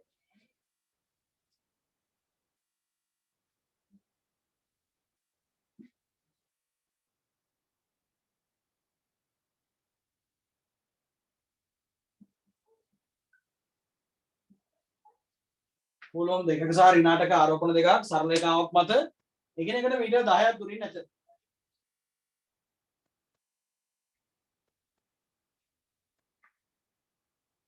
උදාසීන ලක්ෂයක පිහිටීම සොයන්න. උදාසීන ලක්ෂයක පිහිටීම සොයන්න.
හරි. දැන් බලන්න. මෙන්න මේ වගේ තැනක මේ කූලෝම් දෙක විසින් මෙතන කූලෝම් ධන එකක් තිබ්බොත් එහෙම එයාව මේ පැත්තට තල්ලු කරනවා. මේ ඍණාට විසින් එයා මේ පැත්තටමයි අදින්නේ. ඒ නිසා වලට පැහැදිලි මේ ආරෝපණ දෙක අතර කිසිම තැනක ඔය කියන විදුලත් ක්ෂේත්‍ර දෙක ප්‍රතිවිරුද්ධ වෙන්නේ නැහැ. ඒ කියන්නේ කවදාවත් එකට එකක් කැපෙන්නේ නැහැ. එහෙනම් පුතේ මේ වගේ පැත්තක් ගත්තොත් එහෙම මේ කූලෝම් දෙකෙන් මෙයාව මෙහෙට තල්ලු කරනවා. මේ කූලෝම් ඍණාටෙන් මෙයා මෙන්න මේ පැත්තට අදිනවා. එහෙනම් මෙන්න මේ වගේ තරක් එනවා අපිට දෙන්න දෙපැත්තට ඉඳලා කැපිලා ගිහලා බිඳුව වෙන්න පුළුවන් තැන. එතකොට මෙන්න මේ වගේ තරක් ගත්තොත් එහෙම මේ ඍණාටෙන් මෙහෙට අදිනවා. මේ දෙකෙන් මෙයාව මෙහෙට තල්ලු කරනවා. එතකොට මෙන්න මේ වගේ තරක් තියෙනවා. ඒ කියන්නේ මේ ආරෝපණ දෙකෙන් එළියේ මේ ආරෝපණ දෙකේ රේඛාවෙන් එළියේ කොහේ හෝ බිඳුව වෙන්න පුළුවන් තරක් තියෙන්න පුළුවන්. එහෙනම් අපි සාධාරණව ගමු එක පැත්තක්. මේක වර්ග සමීකරණයක් නිසා උත්තර දෙකම ගන්න පුළුවන්. මේ වගේ තරක් ගත්තොත් එහෙම මම ගන්න මෙතන ඉඳන් x දුරකින් විදුලත් ක්ෂේත්‍රය බිඳුවක් වෙන ස්ථානයක් තියෙනවා කියලා. එහෙනම් උතර බිඳුවක් වෙනවා නම් පුතේ මේ කූලෝම් දෙකෙන් මෙයා මේ පැත්තට තල්ලු කරන්නේ විදුලත් ක්ෂේත්‍රය මෙහෙට තියෙන E2 අර ඍණාටෙන් E8 ඔන්න ඔය පැත්තට තියෙන්නේ. එහෙනම් ඔය E2 මට ලියන්න පුළුවන් 1/4 එප්සයිලන් 2 බෙදීම මෙතන ඉඳන් මෙතන තියෙන දුර x වල වර්ගය. E8 ලියන්න පුළුවන් 1/4 එප්සයිලන් 8 බෙදීම x කියලා කියන්නේ පොතේ මෙතන ඉඳන් මෙතනට 10යි තව x එකක් එකතු වෙලා තියෙනවා 10 ධන x වල වර්ගය. එහෙනම් මෙන්න මේ ලක්ෂයේදී e සමානයි බිඳුව නිසා මොකද වෙන්න ඕන? e දෙක සමාන වෙන්න ඕන e 8ට. එතකොට පොතේ දෙපැත්තට දෙන්න ඉන්න දෙනා කැපිලා ගිහලා මෙතන බිඳුව වෙන්නේ. එහෙනම් ඔය e දෙක කියන එක නා ගත්තට පස්සේ 1/4 එප්සයිලන් 2 බෙදීම x වල වර්ගය සමානයි 1/4 එප්සයිලන් 8 බෙදීම 10 ධන x වල වර්ගය. මේකට මේ කැපිලා යනවා. මෙතන 4යි. එහෙනම් ඔක්කොගෙම වර්ගපද තියෙන නිසා වර්ගමූලය ගන්නවා. 1ට x සමානයි හතර බෙදීම 10 ධන x හරි හතර බෙදීම 10 ධන x කියලා ඊළඟට මම මේක අරගෙන 10 ධන x සමානයි 4x කියලා ආවට පස්සේ මම මෙතනින් එනවා පුතේ x කියලා කියන්නේ කීයද 10 බෙදීම 3යි මීටර කියලා.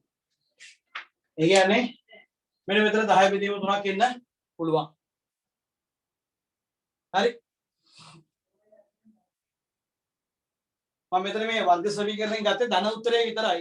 ඒක නිසා තමයි මේක උත්තරයක් ආවේ.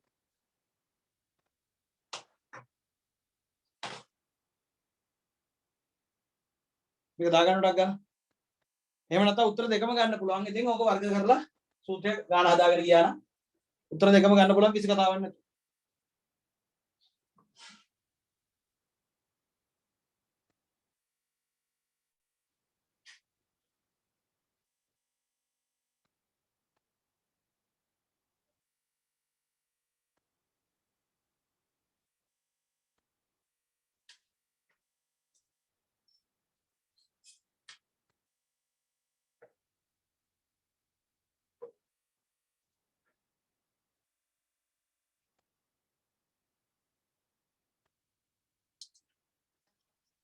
මේක කෙලිම වර්ග සමීකරණය කියන විදිහට විසඳුවොත් එහෙම මට එනවා 1ට x වර්ගය සමානයි 4 බෙදීම 10 ධන x වල වර්ගය මේක සුළු කරාට පස්සේ එනවා පුතේ මේ පැත්තෙන් 100 ධන 20යි x ධන x වල වර්ගය සමානයි 4යි x වල වර්ගය.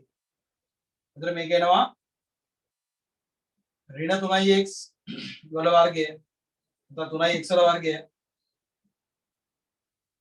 ऋण 20යි x ऋण 100 සමාන බිඳුව. මේක ඉතින් x විතර උත්තර දෙක හොයලා බලන්න. උත්තර දෙක හොයලා එක උත්තරයක් අරන් බලන්න. හරි? මොකද දෙන්න පුළුවන් කියලා.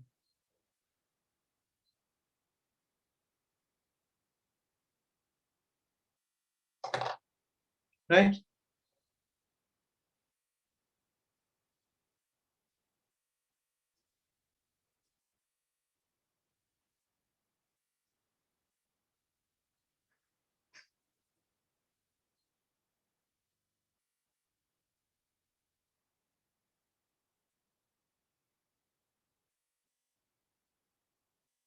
ऋण 10 බෙදීම 3යි ධන 10 බෙදීම 3යි. ඍණ 10 බෙදීම 3යි ධන 10 බෙදීම 3යි. ඍණ 10 බෙදීම 3 කීයක්වත් තියෙන විදියක් නැහැ. අවසාන උත්තරේ ධන 10 බෙදීම 3 විතරයි එන්න පුළුවන්. ඉතින් කියන්නේ මේ පැත්තෙන් එන්න බෑ කියන්නේ. ඉතින් මේ පැත්තෙන් එන්න පුළුවන්. මොකද මේ පැත්තෙන් බිඳුව වෙන්නේ එන්න විදියක් නැතු වෙන්නේ. මොකද මෙයාගේ 8 ප්‍රබලයිනේ පුතේ. මේ 8ෙන් ඇති කරන එක්කෙනා ප්‍රබලයි. තව මේ දුර මේ පැත්තට වෙනවා කියලා කියන්නේ මේ ලක්ෂ්‍යය මෙන්න මේ 8ට කිට්ටුයි කියන්නේ. එතකොට 1ට x වර්ගයක් නේ තියෙන්නේ r වර්ගෙනේ තියෙන සමීකරණේ. එතකොට යට එක්කෙනා කුඩා වෙන්න යට ඉන්න පදේ කුඩා වෙන්න මේ හැරි ප්‍රබලත්වයට වැඩි. මේ 8ෙන් ඇති වෙන එක. මේ දෙක ඉන්නේ ගොඩක් ඈතින් තව දෙකේ විශාලත්වය අඩු නිසා අවදාකම් මේ පැත්තට එන්නම බැරි වෙන්න පුළුවන්. මේකනේ අර දෛශික කැපිලා යනවද නැද්ද කියලා බලන්න තියෙන්නේ. බොහොම සරලයි. right ඔන්න උදාසීන ලක්ෂණ දැන් හරි පුතේ. දැන් තියෙන අපිට විද්‍යුත් ක්ෂේත්‍රයෙන් ගණන් හදන්න මහා ප්‍රමාණයක් නැහැ බලයෙන් තියෙන ගණන් ටිකම වගේ තමයි තියෙන්නේ. මම ඔයගන්ට දැන් ඒකේ දාන්නම් PDF එකක්. නැත්නම් ටියුට් එක හදලා print මම print එක ගත්තේ නැහැ මේ පාර paper ටික විතරයි print කරේ. ටියුට් print කරේ නැහැ. PDF එක දාන්න නැත්නම් print කරලා ඉවරලා print එකත් එක්කම දෙන්නම්. ඔයගලන්ට හෙට හවසේ ඉඳන් සවියට ගිහිල්ලා ගන්න පුළුවන් පුතේ අදාළ paper set එක ගන්න පුළුවන්. මම ඕන ටියුට් set එකත් ඒත් එක්කම හදලා තියන්න print එකට දාලා තියන්න එහෙම වුණොත් අනිත් වෙනවා.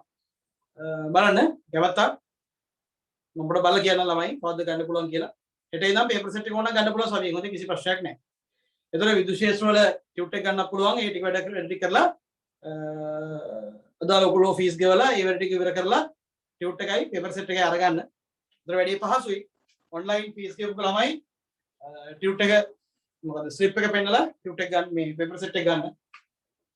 ඉතින් දැන් ඊළඟට තියෙන්නේ ගවුස්ගේ නියමය.